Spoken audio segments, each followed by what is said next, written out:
전자상거래법상 통신판매 중개업자인 오픈마켓에는 대규모 유통업법과 달리 최장 60일 같은 정산기한 규제가 없습니다. 그러다 보니 대금 지급은 짧게는 구매 확정 다음 날부터 길게는 50일까지 이커머스 업체별로 제각각. 유동성 위기를 겪자 TMF는 정산 주기를 70일까지 미뤘고 결국 대규모 미정산 사태를 야기했습니다.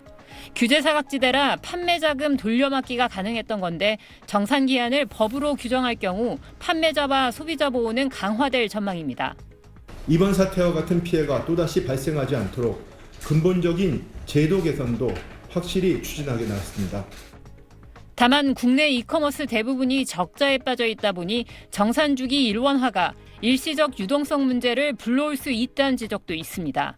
신생 또는 중소 이커머스일수록 자금력이 부족해 거대 이커머스와 동일한 규제를 적용받으면 생존 자체가 쉽지 않다는 겁니다. 결국 쿠팡과 네이버만 살아남을 거란 말이 그래서 나오는데 이커머스 생태계를 유지하면서 건전성을 관리할 수 있도록 자본력과 업태, 서비스 성격 등을 고려한 세심한 조정이 요구됩니다. 정상기간 단축, 이게 방향성은 맞는데 유통업의 특수성과 관행 이런 것들을 좀 잘 살펴서 본질 경쟁력을 해치지 않는 범위 내에서 본질은 큐텐이라는 기업의 탐욕적인 확장과 그로 인한 유동성 부족, 이게 1차적 원인입니다. 당국은 이달 안으로 전문가와 업계 의견을 참고해 세부 내용을 정하고 관련 법 개정안을 마련할 계획입니다. SBS 유덕기입니다. 쿠팡은 오늘부터 기존 와우 멤버십 회원의 월 회비를 4,990원에서 7,890원으로 올립니다.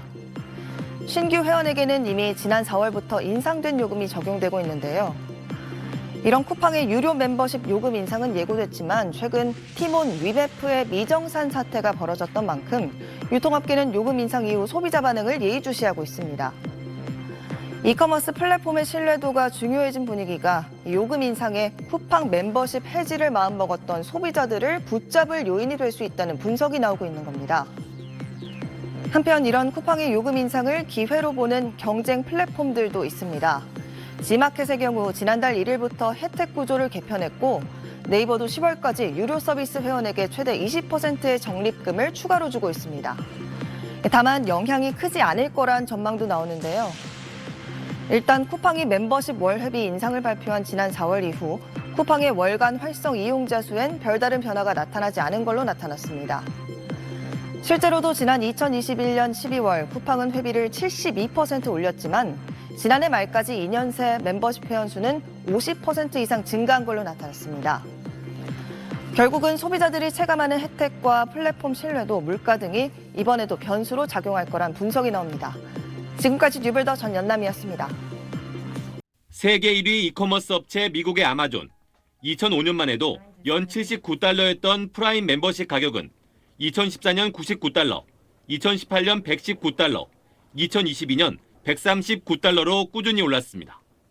가격을 올리면 가입자가 이탈할 거란 전망이 계속 나왔지만 회원 수는 꾸준히 늘어 1억 8천만 명이 넘습니다.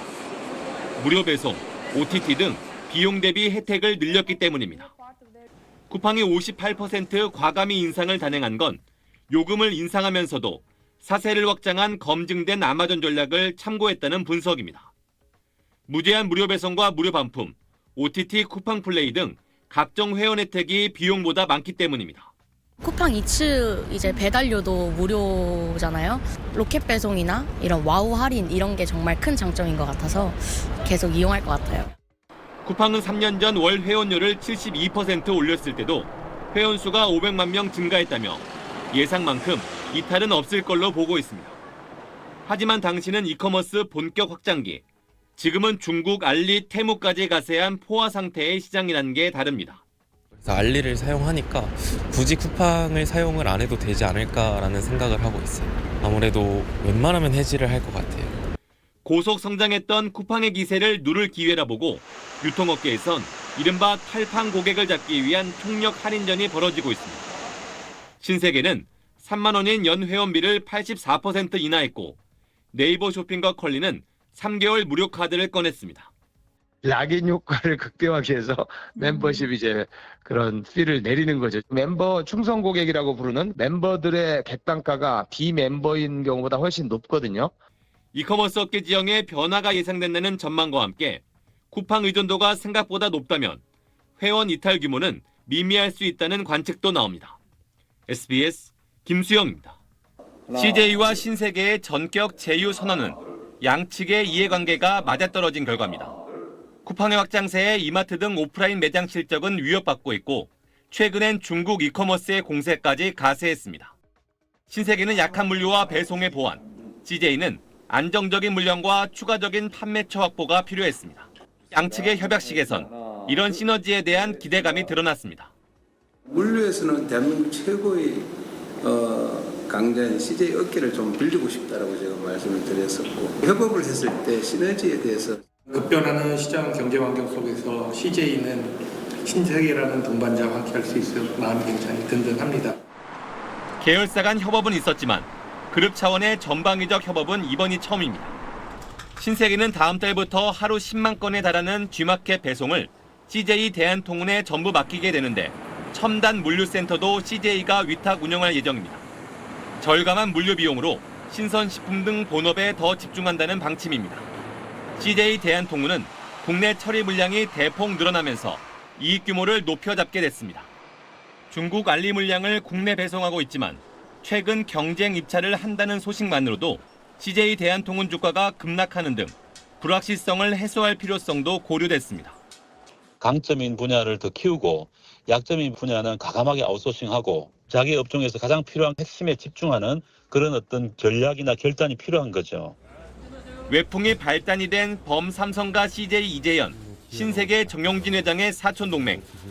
본격적인 실적 회복 성과로 이어질지 관심입니다. SBS 김수영입니다.